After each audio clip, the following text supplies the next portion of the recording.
en espérant creuser.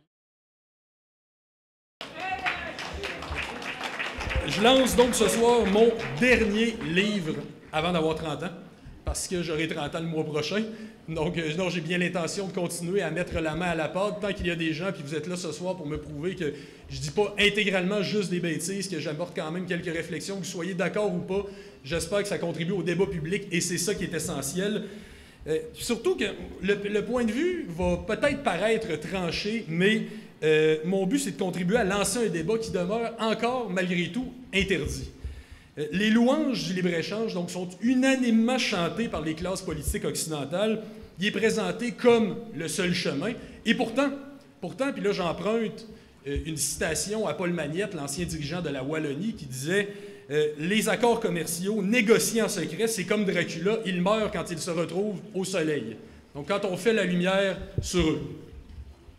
En 2016, d'ailleurs, Pierre-Marc Johnson, qui était négociateur pour le Québec dans l'accord économique et commercial global, disait « Si vous êtes contre aujourd'hui le libre-échange, vous êtes comparable à un climato-sceptique ou à un défenseur de la cigarette. » Autrement dit, vous niez l'évidence scientifique. D'ailleurs, Carlos Leitão, le ministre des Finances du Québec, l'a dit cette même année-là, que le libre-échange était toujours positif.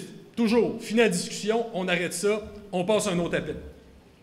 Donc, tout se passe, autrement dit, comme si les décideurs avaient convenu depuis des décennies de construire un système qui confisque la démocratie et les débats qui l'accompagnent au nom d'une raison supérieure, d'une raison économique et scientifique supérieure. Puis le vocabulaire employé il est très, très loin d'être anodin. Il n'est pas neutre.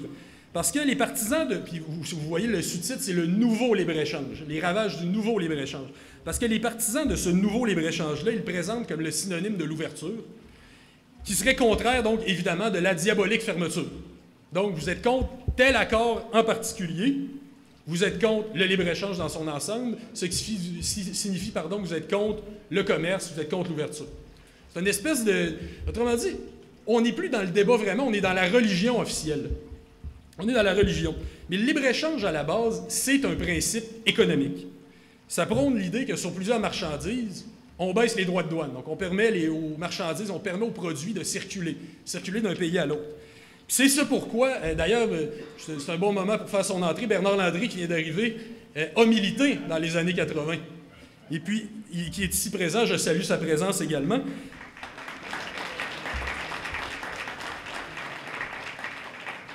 Donc, il nous a permis, par ce virage-là, l'idée était compréhensible, c'était de sortir du marché canadien. Donc, de dire, on venait de perdre, le gouvernement du Québec venait de perdre son référendum sur la souveraineté sur des peurs économiques. Donc, de dire, maintenant, on ne dépendra plus de vous autres. On n'aura plus besoin de vous autres. Vous ne pouvez plus nous faire le coup des pensions de vieillesse et autres charlataneries comme ça. Je ne sais pas si ça se dit charlatanerie, mais je l'ai inventé ce soir. Donc, c'est de dire, on a nos capacités. Bien, ce virage-là, en son temps, il est pleinement compréhensible. Mais les accords qu'on appelle aujourd'hui de libre-échange ne portent plus sur cette libre circulation des marchandises. Ce n'est plus la question. Parce que celle-là est déjà accomplie, elle est déjà faite, c'est déjà réalisé. Les tarifs douaniers, ça n'existe à peu près plus. Aujourd'hui, ça va plutôt être des pavés, des gros pavés de règlements. Moi, ça me fait rire quand on nous dit que c'est l'allègement des règlements sur le commerce. C'est souvent des 6000 pages, des blocs de 1500, de 6000, de 5000, de 3000 pages. Puis on nous dit que niveau allègement réglementaire, avouons qu'on a déjà eu mieux. Mais donc, ce sont des pavés qui sont des véritables cages à homards qui imposent une politique permanente aux signataires.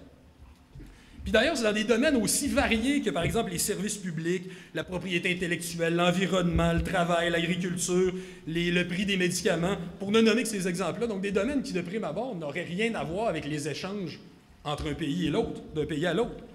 Parce que ce nouveau libre-échange-là, qui porte mal son nom, parce que le grand Joseph Stiglitz, l'ancien économiste de la Banque mondiale, avait dit « It is about many things, but free trade, not so much ». Ça porte sur bien des choses, mais pas tant que ça sur le libre-échange au final. Donc, pour que le capital puisse se déployer, puis j'en profite pour saluer l'arrivée d'un des derniers survivants du Québec Inc., M. Pierre-Carl Péladeau également. Donc, pour que le capital puisse se déployer pleinement et être entièrement mobile, pour qu'il puisse circuler d'un territoire à l'autre, sur une carte mondiale qui est traitée comme une espèce de menu d'investissement. Il ne suffit plus donc d'amoindrir les restrictions commerciales entre un pays et l'autre, ou de stimuler le commerce entre les pays. On n'est plus là-dedans maintenant, c'est d'imposer une politique officielle commune à l'ensemble des pays. Donc le nouveau libre-échange, finalement, ce n'est pas tant une question économique, c'est plutôt une question politique. Parce que c'est un régime juridique et politique qui vise à restreindre le pouvoir des démocraties pour protéger celui des investisseurs. Et ça, c'est l'ALENA dont on entend beaucoup parler ces temps-ci, qui a innové là-dessus. Ça a été imité dans tous les accords par la suite, avec ce qu'on appelle la protection des investisseurs. Donc ça signifie qu'une compagnie étrangère peut poursuivre un État où elle investit si elle s'estime lésée par les actions de ce gouvernement-là. Puis ça, c'est extrêmement grave. Est-ce que c'est la voie ouverte au démantèlement des politiques nationales? Bien, une chose est certaine, c'est que ça devient de plus en plus ardu pour un État de légiférer sur des questions qui vont être liées, par exemple, à la justice sociale, à l'environnement, aux conditions de travail, à la santé publique, si telle ou telle grosse compagnie mondiale va s'estimer lésée par tout ça. Juste quelques exemples pour illustrer le propos, pour vous montrer à quel point c'est grave. 1997, par exemple, le Canada décide de restreindre l'importation d'un transfert additif de carburant qui est soupçonné d'être toxique. Une compagnie, Ethyl Corporation, poursuit le gouvernement canadien en vertu de l'ALENA, lui arrache des excuses et 201 millions de dollars. En 1998, SD Myers Inc. a déposé une plainte contre le Canada pour son interdiction de l'exportation de déchets qui contiennent des BCP.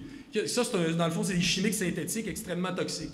Le Canada a perdu devant le tribunal constitué sous l'ALENA, qui a accordé 6,9 millions de dollars à la compagnie. En 2004, en vertu de l'ALENA, allons voir au Mexique aussi, on en parle beaucoup, le Mexique, dans l'ALENA en ce moment. 2004, Cargill obtient 90,7 millions de dollars américains du Mexique, qui est reconnu coupable d'avoir créé une taxe sur certaines boissons gazeuses qui sont en passant à l'origine d'une grave épidémie d'obésité dans ce pays-là. 2012, compagnie Windstream Energy conteste le moratoire ontarien sur l'exploitation de l'énergie éolienne en mer. L'Ontario estimait alors que les recherches scientifiques nécessaires n'avaient pas encore été réalisées et que Windstream n'avait pas mis en place de stratégie digne de ce nom. Or, en 2016, le tribunal constitué sous l'ALENA a donné raison à Windstream. L'Ontario a donc versé 25,2 millions de dollars canadiens à la compagnie. Et 2013, un autre petit exemple proche de chez nous, la compagnie Lone Pine Resources, qui annonce sa volonté de poursuivre Ottawa à cause du moratoire québécois sur les forages dans les eaux du fleuve Saint-Laurent. Il faut noter aussi d'ailleurs qu'on dit que c'est la protection des investisseurs étrangers, mais dans les faits, dans plusieurs cas, il y avait plusieurs compagnies qui étaient locales et qui ont pu poursuivre leur État. Comment ils ont fait? Bien, il y a plusieurs tours de passe-passe qui sont possibles. Par exemple, dans le cas d'Abitibi-Bowater, qui a poursuivi Ottawa il y a quelques années, dont le siège social est à Montréal, puis ça le dit dans le nom Abitibi-Bowater, jusqu'à preuve du contraire, c'est ici. Bien, ils se sont incorporés dans l'État du Delaware. Ça a été leur manière de poursuivre l'État canadien. Puis Delaware, qui au passage est un paradis fiscal. Puis les transnationales, évidemment, fort heureusement, n'ont pas toujours gagné ces poursuites, mais celles-ci se multiplient. Et selon un rapport de la Conférence des Nations Unies sur le commerce et le développement, qui date de 2013, les États ont gagné ces poursuites-là dans 42% des cas. Dans 31% des cas, c'est les entreprises, et la balance, ça va à des accords qu'il y a eu, des ententes à l'amiable. Ça veut dire que dans 58% des cas, les États ont dû reculer sur ce qu'ils voulaient mettre en place et à cause de la volonté d'entreprises à but lucratif. Puis c'est extrêmement dangereux, ça, pour la démocratie, pour l'avenir de nos débats publics. Mais même, il y a quelque chose même que ces chiffres-là ne prennent pas en compte, c'est la pression, c'est la peur que ça va stimuler, que ça va susciter, pardon. Par exemple, en 2012, l'Australie impose le paquet neutre, une politique anti-tabac, donc les compagnies ne puissent pas mettre leur logo sur les paquets de cigarettes. Donc là, soudainement, ils sont poursuivis par la cigarettière Philip Morris International, qui a perdu la poursuite contre l'État australien, Dieu merci. Mais pendant ce temps-là, pendant ces années-là, les États qui avaient adopté des procédures similaires ou qui allaient lancer le débat sur la question, y ont renoncé. On dit on ne veut pas se faire mettre nous aussi devant les tribunaux. Et croyez-moi bien, ça doit être une préoccupation permanente derrière les portes closes des ministères de se dire comment il faut être sûr que telle politique n'aille pas contraire aux accords parce qu'on ne veut pas se faire renverser, on ne veut pas se faire attaquer par une compagnie, on ne veut pas que notre démocratie soit confisquée pour ça. Tout ça pour que justement, puis ça c'est la citation qui ouvre le livre, l'ancien PDG d'ABB, qui s'appelait Percy Barnevik, nous disait les investisseurs, le but pour un investisseur, lui-même en était un, c'est de pouvoir aller en tout temps, partout et supporter le moins de contraintes possible. Bien, le nouveau libre-échange, c'est le régime politique qui concrétise ce pouvoir-là. Il ne faut donc pas se surprendre qu'il y ait du cynisme, qu'il y ait de l'indifférence politique qui nous frappe de plein fouet.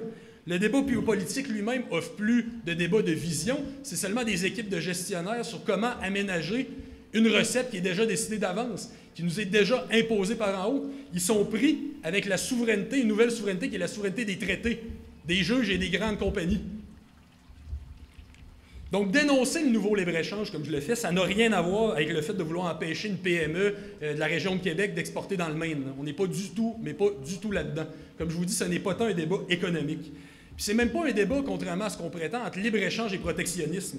C'est pas non plus entre ouverture et fermeture. Moi, je connais personne qui est contre l'ouverture puis qui est contre le commerce. Personne. Mais, d'ailleurs, réduire la question à cette donne-là, ça fait seulement le jeu des partisans du néolibéralisme et de ce système-là. La vraie question, en réalité, c'est celle de la démocratie. Est-ce qu'on veut que le pouvoir reste entre les mains du peuple ou qu'il soit monopolisé par des grandes entreprises qui ont pour but le profit? Donc, en réalité, ma position, elle est fondamentalement modérée. Ça relève du gros bon sens. Je veux simplement que les peuples puissent utiliser leur souveraineté pour adopter les politiques et les lois qu'ils veulent, qu'ils gardent le contrôle sur leur avenir. C'était d'ailleurs la position de John Maynard Keynes au 20e siècle, qui était tout sauf un extrémiste là, à une autre époque. Là. Puis à voir les différentes crises qui secouent la planète, les révoltes populistes comme on les appelle, on ne nous fera pas croire de un que le système va bien, mais on aurait intérêt aussi à ne pas non plus réduire la polarisation entre ces révoltes populistes-là et le système en place. Il faut offrir une autre voie, il faut offrir une nouvelle option qui... Moi, je l'appelle la démondialisation, pour reprendre un peu les termes qui sont dans le débat français, notamment, puis qui sont d'abord nés, avant toute chose, c'est né en France, en fait, mais ça a été pris par la suite par le sociologue philippin Walden Bello, mais en tout cas, mais là, ça agite beaucoup la France en ce moment. Mais c'est un projet, je crois, où on peut avoir un internationalisme intelligent qui respecte les souverainetés nationales, puis avec ça, je pense qu'on peut construire un projet humain et démocratique avec ça. Je voudrais, pour terminer, en espérant que ma modeste contribution, vous voyez, c'est un petit livre pédagogique qui explique la nature du problème, qui n'est pas toujours fait avec des gants blancs, j'en conviens, mais je me disais qu'il y avait tellement juste l'autre point de vue qu'on entendait que c'était pas le temps de s'enfarger dans toutes sortes de nuances non plus. Je pense que chaque lecteur ici est un gars intelligent ou un homme ou une femme intelligente qui saura analyser les choses selon son intellect propre. Il y a ici, évidemment, que des lecteurs assidus, j'en suis convaincu. Donc, j'espère que ma modeste contribution saura apporter des réflexions fécondes pour démanteler ce despotisme sans frontières. Je vous remercie d'avoir été là. Merci.